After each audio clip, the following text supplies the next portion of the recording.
பதிலும் முக்கிய பங்காற்றிக் கொண்டிருக்கின்றனர். மென்பொருளாக இருக்கட்டும், ஆடை வடிவமைப்பாக இருக்கட்டும், செயற்கை நுண்ணறிவு சார்ந்த திட்டங்களாக இருக்கட்டும், இந்த நவீன தமிழ் பெண்களின் பங்களிப்பு இல்லாமல் எந்த தொழிலும் இல்லை. இப்போது சாதனைகளை படைத்துக் கொண்டே தொடரும் இவர்களின் பயணம் அத்தனை எளிதானதாக தொடங்கியது அல்ல. சங்க காலத்திலிருந்தே தமிழ் நில வரலாற்றில் பெண்களின் பங்களிப்பு இருந்து கொண்டேதான் வந்திருக்கிறது. புலவர்கள், கலைஞர்கள் என எந்த துறையிலும் குறைவில்லாமல் பெண்களின் பங்களிப்பு இருந்திருக்கிறது. அரசியல், அதிகாரம் என அனைத்திலும் பெண்கள் கோலோச்சி இருக்கிறார்கள். அரசனுக்கு ஆலோசனை சொல்லும் இடத்திலும் இருந்திருக்கிறார்கள். அரியணையில் அமர்ந்து ஆட்சியும் செய்திருக்கிறார்கள். இத்தகைய வரலாற்று பெருமைகள் மீதும் உயர்ந்த தமிழ் கலாச்சாரத்தின் மீதும் கடந்த கால இருள் படிந்து சமத்துவம் மங்கி அதன் மேல் தூசி படிய ஆரம்பித்தது.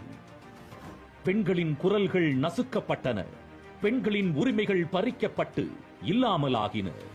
வரலாற்றின் போக்கு எப்போதும் ஒரே திசையில் ஓடாது. வரலாறு மீண்டும் திரும்ப ஆரம்பித்தது.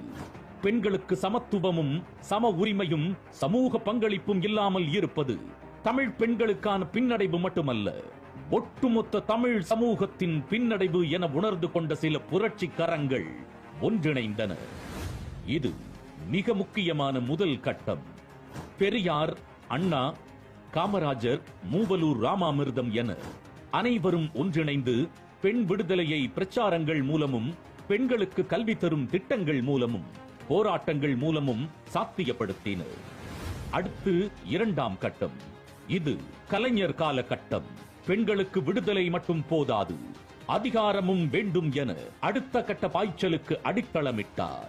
ஆணுக்கு பெண் நிகர் என்பது ஏட்டிலும் பேச்சிலும் மட்டும் இருந்த நிலை மாறி அனைத்தும் சட்டமானது. பெண்களுக்கு சொத்தில் சம உரிமை, காவல்துறையிலும் பெண்கள், அரசு பள்ளிகளிலும் பெண்களுக்கு இடஒதுக்கீடு, உள்ளாட்சியிலும் பெண்களுக்கு இடஒதுக்கீடு, மகளிர் சுய உதவி குழுக்கள் என செயல்படுத்தப்பட்ட சட்டங்களும் திட்டங்களும் கம்பீரமாக பெண்களுக்கான அதிகாரத்தையும் உயரத்தையும் உறுதி செய்தன. அடுத்து வருவது மூன்றாம் கட்டம். இது மிக முக்கியமான கட்டம். மு.க. ஸ்டாலின் காலகட்டம். பெண்களுக்கு விடுதலையும் அதிகாரமும் மட்டும் போதாது, முழுமையான சமத்துவமே நம் லட்சியம் என்ற சிந்தனை வலுப்பெற்ற காலகட்டம். ஆணுக்கும் பெண்ணுக்குமான இடைவெளியை முற்றிலும் இல்லாமல் ஆக்க நவீன திட்டங்கள், புதிய செயல் வடிவங்கள் என வேகம் காட்டியது ஸ்டாலின் அரசு. இந்தியாவிற்கே முன்மாதிரி திட்டமான கலைஞர் மகளிர் உரிமை தொகை திட்டத்தை தொடங்கினார் முதலமைச்சர். இந்தியாவின் அத்தனை மாநிலங்களும் வியந்து பார்த்தது தமிழ்நாட்டை.